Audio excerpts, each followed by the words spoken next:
А хто там ідзе у дуалістычнай такой грамадзе? Беларусы. А што яны нясуць на худых плячах, у крывых руках, на пляскатых нагах? Свой каўтун. А куды ж нясуць яны каўтун свой, гэты тлусты клок валасоў? Цяжка патлумачыць. Туды. А чаго ж захацелася ім, нечасаным век, сляпым і глухім? Людзьмі звацца. Боб Марлі. Што, Боб Марлі? Ну, вы ведаеце, хто такі Боб Марлі? Ці мог ты што, гэта ж наш кумір. Жыццё на Чылі, no woman, no cry. Вось толькі не кажы, што ён таксама беларусам быў. Не быў. Ягоны бацька быў англічанінам, а маці з Ямайкі. Але нягледзячы на гэта, Боб Марлі здолеў зрабіць адну вельмі вялікую паслугу беларусам і палякам. Дык мы самі гэта ведаем. Ён правільнаму жыццю ўсіх навучыў. Акуна матата! Не, я пра іншае. Я пра прычоску вядомага музыкі. Менавіта Боб Марлі пачаў насіць і зрабіў моднымі дрэды, незвычайную прычоску са зблытаных валасоў. Ну, дрэды гэта крута, а беларусы тут пры чым?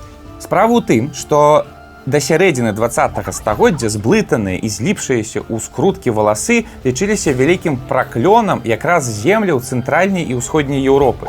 Шматлікія падарожнікі яшчэ з 16-го стагоддзя апісвалі такія фрызуры ў сялянаў Польшчы, Літвы і Русі. І гэта лічылася праявай нейкай таямнічай хваробы, якая забівае бедных людзей. Так як хвароба гэта найчасцей сустракалася на землях Рэчы Паспалітай, то афіцыйную медычную назву яна атрымала плікапалоніка, дзе пліка гэта скамканыя валасы, а палоніка, адпаведна, Польшча. У нас жа гэта з'ява называлася проста каўтун, і на працягу стагоддзяў каўтун быў адным з відавочных сімвалаў нашых земляў, сімвалам занядбання, адсутнасці гігіены і беднасці. Але ці так усё адназначна ў гэтай гісторыі? Давайце сёння паспрабуем разабрацца.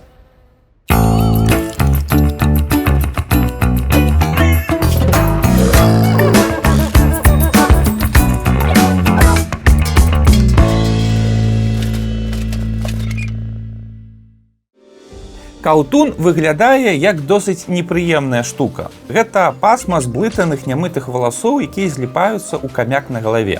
Прычым каўтун мог быць як адным невялікім, ну нібы так асобная касічка, а мог ахопліваць усю галаву і складацца са шматлікіх пасмаў. Звычайна каўтун суправаджаўся запаленнем лоевых залозаў на галаве, з-за чаго валасы яшчэ больш зліпаліся. У іх жылі вошы, вакол іх лёталі мухі, ну і выглядала ўсё гэта вельмі часта неэстэтычна. Гэта што, як панкі? Толькі ў 16 стагоддзі. Ну, можна і так сказаць.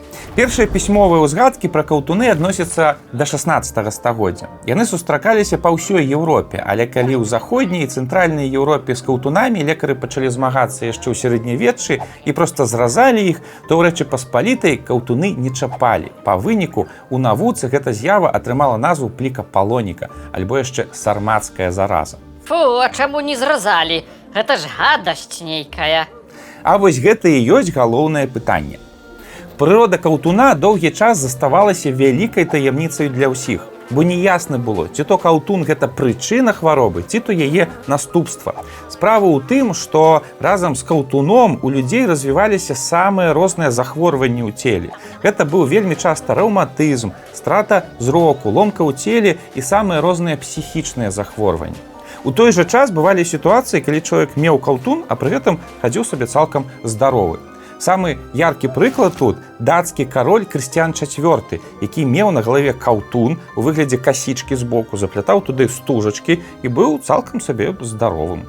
І што, вакол яго таксама лёталі мухі і там жылі вошы? І часта ён прымаў гасцей. Дык вось у тым і сэнс, што не было ў яго з гэтым ніякіх праблемаў. Ні мух не было, ні вошай, а вот гасцей было шмат. Ён быў чысты, акуратны, дарэчы, вельмі талковы дацкі манарх. Яшчэ больш ускладняла сітуацыю з каўтуном тое, што ў народзе вакол гэтай з'явы заўсёды было вельмі шмат розных прымхаў і забабонаў. Лічылася, што ў каўтуне хаваецца чорт. ці нейкая іншая хвароба, якая панавала чалавека. Менавіта таму заразаць каўтун было нельга, бо хвароба можа вярнуцца ў цела. Каўтуны нават дзялілі часам па полу на жаночыя і мужчынскія. А яшчэ каўтуны нельга было расчэсваць і мыць таксама, каб не спужаць хваробу. Фух, але доўгая дарога. Ідзем, і краю не відно. Ой, я як замарыўся. Глядзі, як мяне высушыла, столькі его сагнала тлушчу, 20 кілаграмаў скінуў, пэўна. Трэба паесці, слухай, што ў нас тут? О, глядзі, што я з сабой узяў сваю медычную картку. Хвядос, ты здурнеў! Ты шалёны! Ты не здаў сваю картачку ў паліклініку! Да ладно табе, часам можна. Паглядзі, это ж вся моя гісторыя тут, глядзі, што ў мяне ёсць. Ты не беларус. Радикулит, панкреатит, бронхит, ревматизм, сколиоз. Так, это пропустим. И вось, моё любимое, бычий цепень.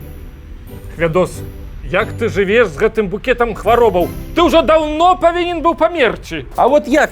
Вось дзякуючы чаму? Каўтуну. Это ж ён усе хваробы прымае, туды ўсё перацякае і накапліваецца. Ад дзядоў засталося.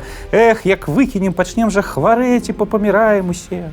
Дык што, Хвядос, ты, можа, ўжо яго і выкідаць не хочаш? А можа, і не хачу. Ох, Хвядос! Давай вось без гэтага! Хачу, не хачу! Трэба, Хвядос, трэба! У 19 стагоддзі медыцына і этнаграфія пачалі актыўна развівацца як навукі, і феномен каўтуна ўсіх вельмі моцна зацікавіў. Гісторыкі падлічылі, што да сярэдзіны 19 стагоддзя ў Еўропе было выдадзена больш за 900 навуковых прац пра каўтуны. Так усім хацелася разабрацца, што гэта такое плікапалоніка. Калі падсумоўваць, то ў навукоўцаў было две супрацьлеглыя версіі. Першая з іх казала пра тое, што каўтун – гэта наступства нейкай унутранай хваробы ці інфекцыі. То бок, у арганізм чалавека патрапляла нейкая інфекцыя. Яна выклікала розныя хваробы, там рэўматызм, страту зрока, нешта яшчэ. Па выніку гэтых хваробаў на галаве запальваліся залозы, яны выдзялялі гной, і з-за гэтага на галаве заблытваліся валасы. І атрымліваўся каўтун.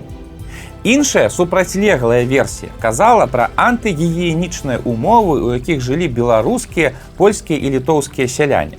Нібыта, людзі былі бедныя, не мыліся, галаву не расчэсвалі, вось там з валасоў і ўтвараўся каўтун. Асабліва грашылі на палескі рэгіён, дзе шмат балот. Нібыта на балотах збіраюцца розныя выпарэнні, ад якіх каўтуны растуць вельмі хутка. А ўжо ад каўтуна, які сціскае галаву і прыводзіць да парушэння псіхікі, у целе чалавека з'яўляюцца розныя іншыя хваробы. Жах нейкі, насланнё, не паеду больш ніколі на палешще. Сапраўды, гучыць вельмі страшна. Паслухайце, як ангельскі падарожнік Уільям Кокс, які бываў у Беларусі ў 1770-х гадах, апісваў гэту з'яву. Плікапалоніка – гэта інфекцыйная хвароба, якая, як і праказа, усё яшчэ мае месца сярод людзей, якія ігнаруюць медыцыну і няўважлівыя да яе прагрэсу. Яна рэдка з'яўляецца ў тых краінах, дзе робяцца належныя гігіенічныя захады. Інфекцыя не распаўсюджваецца сярод расейцаў, верагодна з прычыны карыстання лазняй. Ведаеш, я гэтага доктара Кокса ведаў. Сыроем. Ён да нас у вёску прыязджаў. Феерверкі нейкія там прывёз, святочныя. Неяк падбег такі да мяне і пачаў мае дрэды мацаць. What is it? Блін, ад яго такі пах нейкі непрыемны. Я ім кажу: сеньор, месье, джентльмен, вы схадзіце ў лазню, я вам палонік прынясу, вы ваду сабе будзеце чэрпаць. А ён нейкі, як даўся ў лес, туды і пачаў крычаць: плікапалоніка! А пазней кнігу нам прыслаў, напісаў: плікапалоніка, інфекцыйная хвароба. А мы у лазнях што-нібыта не мыемся. От дзівак напрыдумляў, абы што. Можа, ўжо пасмажана? А не сырое. Ага, читали мы такое в интернете, что на Руси все чистые ходили, а ў Еўропе смярдзючыя. Гэта вельмі старая байка, якая, як бачыце, была папулярная нават у 18 стагоддзі. Часам яна і цяпер выплывае ў інтэрнэтах. Але гэта хутчэй неправда. Дакладней. У рускіх княствах, а пазней у Масковіі лазні сапраўды былі вельмі распаўсюджаныя і нават мелі пэўнае ідэалагічнае значэнне. А ў Еўропе, у каталіцкай царкве сапраўды некаторыя фанатыкі прапаведавалі ідэю цнатлівасці да такой ступені, што забаранялі сабе бачыць нават сваё цела, а таму рэдка мыліся. Але ўсё гэта на агульную карціну не ўплывала, бо ў Еўропе было процьма лазняў, як прыватных, так і публічных. У Вялікім княстве літоўскім таксама людзі нармальна і досыць рэгулярна мыліся. А ў той жа час свае забабоны супраць чысціні былі ў Масковіі, і нямытых фанатыкаў там таксама хапала. Як бы там ні было, да сярэдзіны 20-го стагоддзя пра каўтун бытавала ўяўленне як пра хваробу, звязаную з беднасцю і галотай. І ў еўрапейцаў яна асацыявалася з Польшчай, а ў расейцаў з беларусамі, як у знакамітым вершы Някрасава пра беларуса. Губы бескровные, веки опухшие, язвы на тощих руках, вечно в воде по колено стоявшие, ноги опухли, колтун в волосах. Господи, гэта яшчэ што за верш такі брыдкі. Ой, калі вы не ведаеце, то і не трэба. Нам у свой час яго ў школе трэба было вучыць. Спадзяюся, цяпер ужо не прымушаюць. Але як бы там ні было, на самой справе брэндам беларусаў да пачатку 20-го стагоддзя былі не дранікі, а каўтун. Ну, такое сабе. Абы што нейкае. На што ты нам гэта расказаў? У нас і так самаацэнка была нізкая, а цяпер яе ўвогуле няма. Ну, са складанымі рэчамі трэба разбірацца. Але гісторыя пра каўтун вельмі павучальная, бо яна добра паказвае, як стэрэатыпы людзей моцна ўплываюць на навуку і нашае ўяўленне пра іншых людзей. Якая прыгажосць, ладненькі, які... Ой, не, ну што пра што я ўвогуле думаю? Так нельга так глядзець на эту прыгажосць, нельга так на яе глядзець. Перестань, нельга, ай-яй-яй-яй-яй, каўтунчик мой родненький, давай, причесывайся. Хвядос, якая траста зноў цябе ўзяла, ты зноў чапляеш за головы, каўтун! Ты здурнеў, ці што? Я на хвіліну адышоў. Ну ты што? Гэта ж спадчына дзядоў нашых продкаў памяць. Тут жа боль, кроў, слёзы, хваробы розныя, радасці нашыя. Ну успомні, паншчына, падсечна-агнявое земляробства, бізуны, устава на валокі. Ну там не ведаю, высокая культура спалення ведзьмаў. Это ж всё тут. Хвядос, ты павінен глядзець у будучыню. Туды, дзе нашыя айцішнікі, ЭПАМ, электракары, дроны і ўвогуле касмічныя караблі, на якіх мы будзем каланізаваць Марс. І ўвогуле мы неўзабаве чат GPT прыдумаем, а не вось гэтае, вось усё. Я табе не давяраю, Хвядос. Табой авалодаў каўтун. Я панясу яго сам. Ну нясі, там мой радикулит, цыстит, остеохондроз і тая хвароба, якую я не называў. Ну, можа, ўсё ж такі ты сам яго панясеш, але глядзі мне, без фокусаў, то я цябе ведаю, але я ўжо буду пільнаваць. Глядзіце, як цікава выходзіць. У 1920-х годах даследаваннямі каўтуна ў Беларусі заняліся ўсур'ёз навукоўцы. Найперш этнографы і, падаецца, да нашага часу змаглі раскрыць сакрэт гэтай з'явы. Падчас экспедыцыі яны заўважылі, што людзі, якія мелі каўтун, заўсёды казалі пра нейкую хваробу, якая іх апанавала, і што каўтун дапамагае ім спраўляцца з этой хваробай, ці прынамсі аблягчае сімптомы. Это першая важная заўвага. Другая была звязаная з тэмай антыгігіены. Яшчэ ў пачатку 20-го стагоддзя даследчык Серж Путоўскі апісаў на Палесе жонку святара, якая 30 год была апанавана нейкай хваробай, не магла ўстаць з ложку, і яе вырас вялізны каўтун, які ляжаў побач з ёй на табурэтцы каля ложка. Ну і калі разабрацца, жонка святара гэта наўрад ці пра антыгігіену. Тое ж самае гаварылі і іншыя даследчыкі цягам 20-го стагоддзя і нават пачатку 21-го, што людзі, якія мелі каўтун, вельмі часта выглядалі дагледжанымі і акуратнымі і проста хавалі свой каўтун пад хустку ці капялюшу. А пасля даследчыкі звярнулі ўвагу на адно з першых паведамленняў пра каўтун, якое адносіцца да канца 16 стагоддзя. Там польскі навуковец пісаў сваім італьянскім калегам у Падую.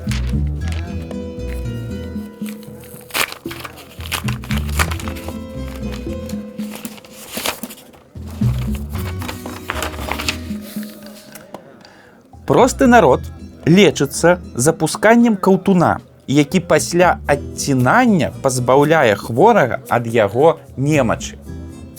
Як гэта часта бывае, разгадка была вядомая з самага пачатку, бо калі ўчытацца ў гэта паведамленне, то пазл становіцца на свае месцы. Які яшчэ пазл, ці мог? Давай ясней. Ну, дык ясна ж усё. Прынамсі, выглядае як лагічная гіпотэза. Са старажытных часоў у Еўропе бытавала нейкае павер'е, што калі ў цябе пачынаецца хвароба, якую не могуць вылечыць дактары, а ў тыя часы амаль што любая хвароба, то трэба адрасціць сабе на галаве каўтун, нейкую іншую існасць, перастаць мыць і часаць валасы. І тады хвароба, ці нейкі нячысцік, які гэту хваробу выклікаў, пераселіцца ў каўтун. Галоўнае пасля не чапаць яго, не мыць і не часаць. Тады хвароба як мінімум будзе працякаць лягчэй. Каўтун тэарэтычна можна зрэзаць і цалкам пазбавіцца ад хваробы. Але тады ёсць рызыка, што хвароба вернецца ў падвойным памеры. Таму некаторыя людзі баяліся гэта рабіць і насілі каўтун праз усё жыццё. Вось так, каўтун гэта не вынік і не прычына нейкай хваробы. Гэта хутчэй абярэг ад гэтай хваробы. Такі сабе эфект плацэба, як гэта цяпер модна казаць. А тое, што праз стагоддзі ў каўтуна быў дрэнны імідж, вось гэтыя мухі, вошы, беднасць, звязаны з двумя прычынамі. Па-першае, у гэты абярэг верылі збольшага бедныя людзі, сяляне, і таму ён часцей сустракаўся сярод беднаты. А па-другое, каўтун-то сабе адрошчвалі людзі, якія ўжо мелі рэальныя сур'ёзныя хваробы, а таму так, сапраўды, заўсёды чалавек з каўтуном быў хворы. Сучасныя фалькларысты запісалі шмат гісторый ужо сярод сучасных беларускіх бабуль, якія распавядалі, што ім каўтун у свой час дапамог вылечыцца ад той ці іншай хваробы. Прычым узгадвалі як канкрэтна фізічныя хваробы, так і псіхічныя захворванні. Часам бабулі нават казалі, што каўтун у людзей праяўляецца ад нерваў і нерэалізаваных магчымасцяў. Такая вось народная псіхатэрапія. Дык гэта трэба цяпер усім беларусам адрошчваць каўтуны. Можа і так.